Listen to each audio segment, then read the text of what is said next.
Hello friends, இன்றைக்கி ரொம்ப ஹெல்த்தியான ஸ்நாக் ஐட்டம் தான் பார்க்க போகிறோம். கொண்டக்கடலை சுண்டல் இல்லைனா கருப்பு சுண்டல்னு சொல்லுவாங்க. இதில் நான் 1 கப் எடுத்திருக்கேன். இந்த கருப்பு சுண்டலில் நார்ச்சத்து அதிகமாக இருக்கிறதுனால வெயிட் லாஸ் பண்ணணும் அப்படின்னு நினைக்கிறவங்க டெய்லி ஒரு 100 கிராம்ஸ் நல்லா ஊற வச்சு வேக வச்சு சாப்பிட்டோம் அப்படின்னா நல்லா வெயிட் லாஸ் ஆகும். அதே மாதிரி ஹார்ட் அட்டாக் அப்புறம் ஸ்ட்ரோக் வராமல் தடுக்கும், கொலஸ்ட்ரால் அளவை குறைக்கும், பிளட் சுகர் லெவலை கண்ட்ரோலில் வைக்கும், இரும்பு சத்து நிறைய இருக்குது. அதே மாதிரி இப்போ நைட்டே வந்துட்டு நல்லா ஊற வச்சுட்டு மார்னிங் எடுத்து அந்த பச்சையாகவே ஊறின கொண்டக்கடலையை சாப்பிட்டோம் அப்படின்னா நல்லா ஜீரணமாகும். அப்புறம் மோஷன் ப்ராப்ளம்ஸ் இருந்துச்சு அப்படின்னா சரியாகும். இப்போ நான் வந்துட்டு இந்த கொண்டக்கடலையை ஒரு டைம் நல்லா வாஷ் பண்ணிவிட்டு அப்புறம் ஒரு 7 hours நல்லா ஊற வச்சு எடுத்துக்க போகிறேன்.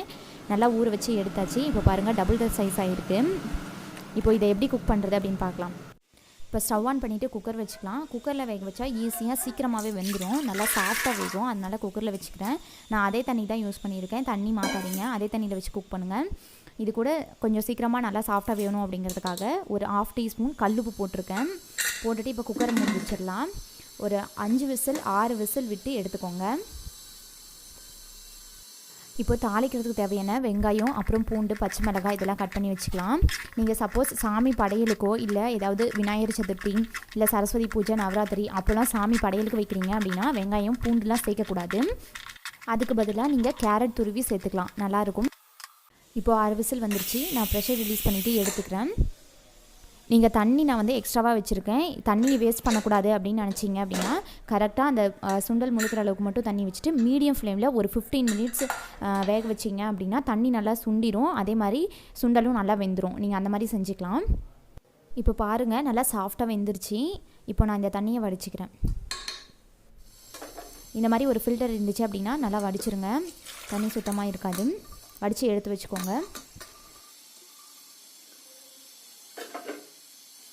இப்போது சுண்டல் தாளிச்சிக்கலாம். நான் ஸ்டவ் ஆன் பண்ணிவிட்டு ஒரு பேன் வச்சுருக்கேன். அதில் ஒரு 2 டீஸ்பூன் ஆயில் விட்டுக்கலாம். எண்ணெய் நல்லா காயட்டும். எண்ணெய் காஞ்சிடுச்சு. இது கூட நான் இப்போது ஒரு 1/4 டீஸ்பூன் கடுகு போட்டுக்கிறேன். கடுகு பொரியட்டும். ஃப்ளேம் வந்து சிம்மில் வச்சுக்கோங்க, கடுகு இல்லைன்னா கரிஞ்சு போயிடும். கடுகு பொரிஞ்சிருச்சு. இது கூட ஒரு 1/2 டீஸ்பூன் உளுத்தப்பருப்பு சேர்த்துக்கலாம்.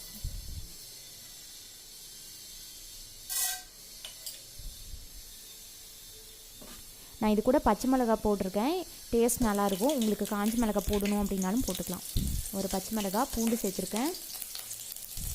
அடுத்தது கட் பண்ணி வச்சுருந்தா வெங்காயத்தை சேர்த்துக்கலாம். வெங்காயம் நல்லா வேகணும் அப்படின்னு இல்லை, லைட்டாக ஒரு 1/2 பாயில் ஆனால் கூட போதும் சுண்டலுக்கு. அடுத்தது கருவேப்பிலை போட்டுக்கிறேன்.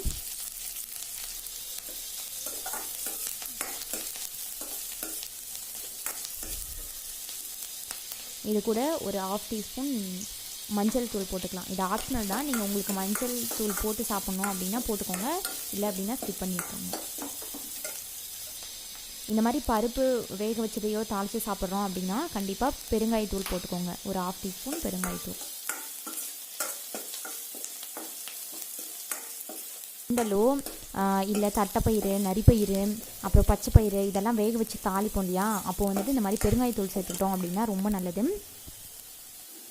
இது கூடவே நான் சில்லி பவுடர் வந்து சேர்த்துக்கிறேன், ஒரு 1/4 டீஸ்பூன் சேர்த்துக்கிறேன். ரொம்ப காரமாக இருக்கும். ஆல்ரெடி பச்சை மிளகாய் போட்டிருக்கோம். உங்களுக்கு சில்லி பவுடர் வேணும் அப்படின்னா சேர்த்துக்கோங்க.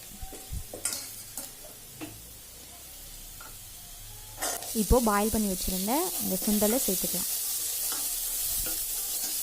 நான் சுண்டல் வேக வைக்கும் போதே கரெக்டாக அந்த சால்ட்டே எனக்கு கரெக்டாக இருந்துச்சு. அதனால் நான் இதில் சால்ட் போடலை. உங்களுக்கு தேவைப்படுச்சு அப்படின்னா மேலே கொஞ்சமாக சால்ட்டு சேர்த்துக்கோங்க. ஃபைனலாக இது கூட துருவி வச்சுருந்த தேங்காய் சேர்த்துக்கலாம். சேர்த்துட்டு நல்லா கிளறி விட்டுருங்க. இப்போ நமக்கு ரொம்ப ஹெல்த்தியான ஒரு ஈவினிங் ஸ்நாக் ரெடி. இதே மாதிரி நீங்களும் செஞ்சு பார்த்துட்டு ஃபீட்பேக்கை கமெண்ட்ஸில் சொல்லுங்கள். தேங்க்ஸ் ஃபார் வாட்சிங்.